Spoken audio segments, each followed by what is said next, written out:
अब इसी वंश में राजा अंग हुए, राजा बैन हुए। राजा बैन बड़े ही पाखंडी राजा हुए। उन्होंने अपने राज्य में से जितने भी मंदिर थे उन मंदिरों में से भगवान की मूर्तियां हटवाकर अपनी मूर्ति लगवाई थी। और वो इसका तर्क भी देते, वो कहते कि शास्त्रों में लिखा गया है कि एक राजा के अंदर 6 देवता निवास करते हैं, इस हिसाब से मैं ही भगवान हूं, मुझे पूजो। प्रजा परेशान हो गई तो ऋषिगणों के पास जाती है। अब ऋषिगण समझाने तो आते हैं पर वो जब नहीं मानते, उनका निरादर करने लगते हैं, तब क्रोध में आकर वो श्राप से उन्हें भस्म कर देते हैं। अब राज सिंहासन खाली हो गया, किसको बैठाएं? तो ऋषिगणों ने कहा अगर कोई और योग्य नहीं है तो भगवान को ही बुला लेते हैं। तो ऋषिगणों की प्रार्थना पर भगवान वहां पर राजा पृथु के रूप में आते हैं। ये भगवान का एक अवतार हुआ, कल हमने सुना था। तो भगवान राजा पृथु के रूप में आते हैं। उन्होंने बहुत समय तक राज किया। इसी वंश में भरत नामक राजा हुए। उन्होंने बहुत अच्छे से राज किया। फिर बच्चों को राज्य देकर वो वन की ओर चले गए। जैसा मैंने कहा कि पहले गृहस्थ भी जीवन भर नहीं रहते थे, बच्चे जब समझदार हो जाते थे तो वैराग्य ले लेते थे। भरत जी वन की ओर चले गए। अब एक बार वे नदी में स्नान कर रहे हैं। स्नान करे तो एक किनारे पर एक मृगों का समूह है। मृग यानी हिरण। अब उसमें एक मृग मादा भी थी जो गर्भवती थी। तो अचानक से शेर की गर्जना होती है तो जितने भी मृग है वो सब दूसरी ओर छलांग लगा रहे हैं। उस मृग मादा ने भी लगाई और उस चक्कर में उसके गर्भ से बालक गिर गया। अब वो पानी में गिरता है तो पानी में भरत जी है। भरत जी ने तुरंत पकड़ लिया। माता की मृत्यु हो गई। अब उनको लग रहा है कि बच्चा कहां जाएगा, तो वो उसे अपने साथ अपनी कुटिया लेकर आ गए। अब वो 24 घंटा उसके साथ रह रहे हैं। सोए तो मृग बालक के साथ, उठे तो मृग बालक के साथ, पूजा करे तो मृग बालक के साथ, भोजन करे तो मृग बालक के साथ। अब कोई 24 घंटे किसी के साथ रहेगा तो मोह तो पड़ ही जाता है, आदत लग जाती है सामने वाले की, और आदत जल्दी से छूटती नहीं। उनको आदत लग गई उसकी, उनको हर वक्त वो अपने पास चाहिए। अब एक बार वो कुटिया के बाहर खेल रहा था, यहाँ भरत जी पूजा की तैयारी कर रहे हैं। उनको लग रहा है कि पूजा के बाद उसे अंदर ले आऊंगा। बाहर मृगों का समूह आया। अपने जैसों को देखकर वो उनके साथ, उसका मोह नहीं पड़ा, वो चला गया।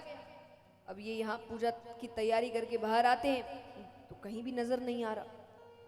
पागलों की तरह ढूंढ रहे हैं, मेरा मृग बालक कहाँ गया, मेरा मृग बालक कहाँ गया। कहीं नहीं मिलता। समय बीतता है, वर्ष बीतते हैं। अंत समय आया है उनका। अंत समय में भी उनके मुख में केवल एक ही नाम, मेरा मृग बालक कहां गया। यहां मृत्यु हो जाती है। दूसरी योनि उनको मृग योनि प्राप्त होती है।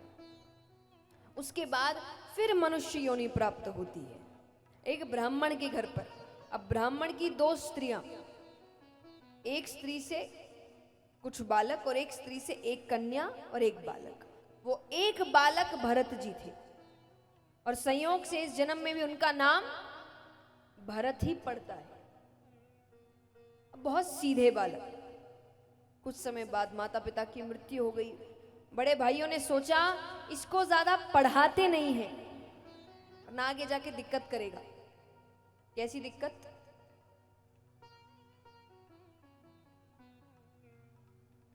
कैसी दिक्कत?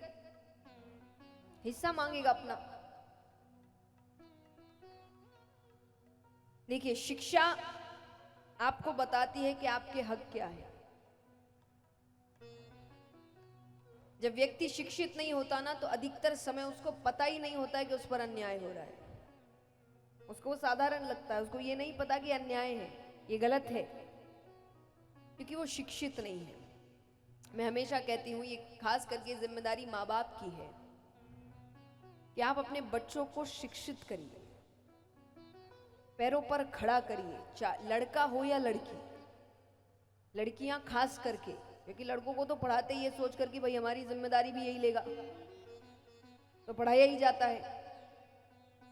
पर लड़कियों को भी जरूरी है। क्यों? क्योंकि मुझे नहीं लगता यहाँ कोई भी ऐसे माँ बाप है जिनकी शादी नहीं भी हुई, आगे जाके शादी होगी, बच्चे होंगे, उनकी भी हो सकता है बेटी हो।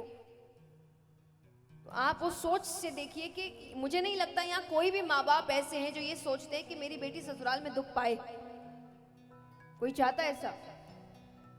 पर आप यही कर रहे हैं। आज कोई भी ससुराल में अन्याय तभी सहेगा जब वो अपने पैरों पर खड़ा नहीं। उसको पता है वो निर्भर है, वहां पिता पर निर्भर, यहां पति पर निर्भर, किसी ना किसी पर निर्भर रहना है। तो उसको लगता है फिर एक जगह रह के दूसरे को खुश रखते हैं ना। इसीलिए शिक्षा कि वो अपने पैरों पर खड़ी हो। मैं हमेशा कहती हूँ, जब कई माँ बाप बच्चों की शादियां कर देते और कहते हमने तो सबकी शादी कर दी, गंगा नहा लिया। शादी करना गंगा नहाना थोड़ी होता है। माँ बाप का फर्ज सिर्फ शादी करना थोड़ी होता है। शादी तो वो खुद ही कर सकते हैं, कर ही रहे हैं, कर ही रहे हैं। तो ये सिर्फ माँ बाप का फर्ज थोड़ी है। माँ बाप का असली फर्ज है कि आप अपने बच्चों को इतना काबिल बनाइए, और काबिल हर रूप से, संस्कारों में काबिल बनाइए, भावनात्मक रूप से काबिल बनाइए, आध्यात्मिक रूप से काबिल बनाइए, शिक्षा में काबिल बनाइए, और धन के रूप में भी काबिल बनाइए कि वो अपने पैरों पर खड़े हो, खुद कमा सके, खुद अपना जीवन चला सके। तो हर रूप से कि आप अपने बच्चों को इतना काबिल बनाइए कि आपके जाने के बाद भी वो अपनी जिंदगी अच्छे से निकाल सके, उनको किसी की जरूरत ना हो। ये माँ बाप का फर्ज है। और जिस दिन आपने ये कर दिया, उस दिन हर माँ बाप ने गंगा नहा ली। तो इसीलिए शिक्षा बहुत जरूरी है। तो यहां पर उनको पढ़ाया नहीं गया, घर के अन्य काम कराने लगे। अब घर वाले कराते सो कराते, बाहर वाले भी कराने लगे। अब बाहर वाले करे, भरत जरा ये काम कर देना, जरा सफाई कर देना, जरा बच्चे को संभाल लेना, जरा ये सामान ला देना, सब कर देते। उनके इस भोलेपन को, उनकी इस सरलता को लोगों ने उनकी मूर्खता समझी। उनका नाम रख दिया जड़ भरत। जड़ माने मूर्ख। तो उनको सब बुलाने लगे जड़ भरत।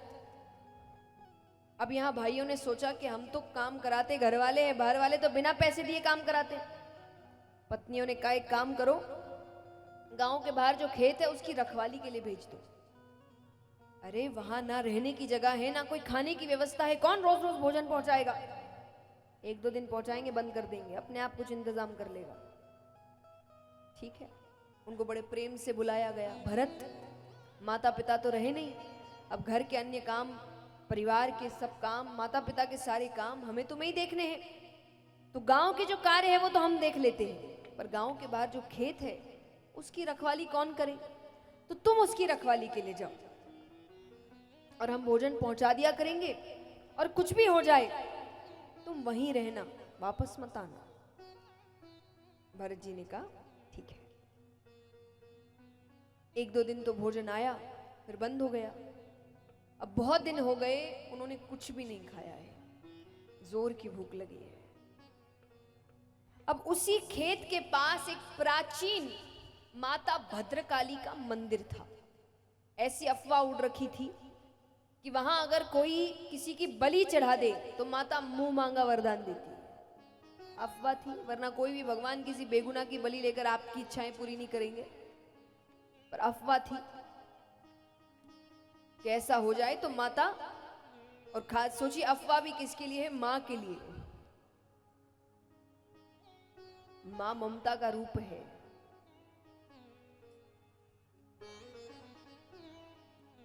तो ऐसी अफवाह उड़ रखी थी।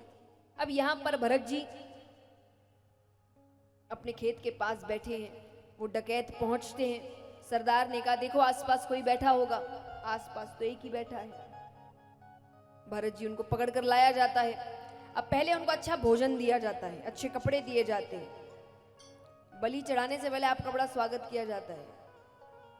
इसलिए कहा जाता है जब कोई ज्यादा ही मीठा बने ना तो बच के रहना, कि बहुत बहुत ज्यादा मिठास भी अच्छी, कोई बहुत ज्यादा ही मीठा बन रहा है इसका मतलब बलि चढ़ने वाली है। तो बहुत ज्यादा ही मीठे लोगों से भी बच के रहना चाहिए। अति किसी चीज की अच्छी नहीं होती। अगर कड़वाहट की अति अच्छी नहीं है तो मिठास की भी अति अच्छी नहीं है। तो उनको पहले भोजन दिया गया। वो इतने भूखे हैं कि दोनों हाथों से खाने लगे। जब तृप्त हो गए तब एक डकैत को अपने पास बुलाया और कहा कि आज कोई उत्सव है क्या, मुझे इतना अच्छा भोजन दिया जा रहा है, कपड़े दिए जा रहे हैं। उसने कहा उत्सव नहीं, आज तुम्हारी बलि चढ़ाई जाएगी। भरत जी कहे फिर तो रोज मेरी बलि चढ़ा दिया करो, बस मुझे भोजन दे दिया करो। उनको बलि तक का मतलब नहीं पता। जो मैंने कहा ना आपसे, जब व्यक्ति शिक्षित नहीं होता तो कई बार उस पर अन्याय हो रहा है, उसको पता ही नहीं होता उस पर अन्याय हो रहा है, उसको वो साधारण ही लगता है। तो वो कहे रोज मेरी बलि चढ़ा दिया करो। अब वो ये डकैत और खुश हो गए कि मतलब मूर्ख है, कुछ भी कहकर इसकी बलि चढ़ा देंगे। तो उससे कहा गया तुमने सही कहा, आज उत्सव है, आज माता दर्शन देने आएगी। तो उनको मंदिर में लाया जाता है, कहा जाता है आंख बंद करके सर झुकाकर घुटनों पर बैठ जाओ, अभी माता दर्शन देने आएगी। तलवार निकालते हैं, मार नहीं लगते हैं कि वहां पर साक्षात माता भद्रकाली प्रकट होती है। बोले काली भद्रकाली मैया की। जो खुद की चिंता नहीं करते ना, उनकी चिंता भगवान करते हैं। मैं हमेशा कहती हूँ हर बार खुद का जवाब देना जरूरी नहीं है, कुछ जवाब उनको भी देने दीजिए, क्योंकि जब वो जवाब देते हैं ना तो पूरी दुनिया सुनती है उस जवाब को।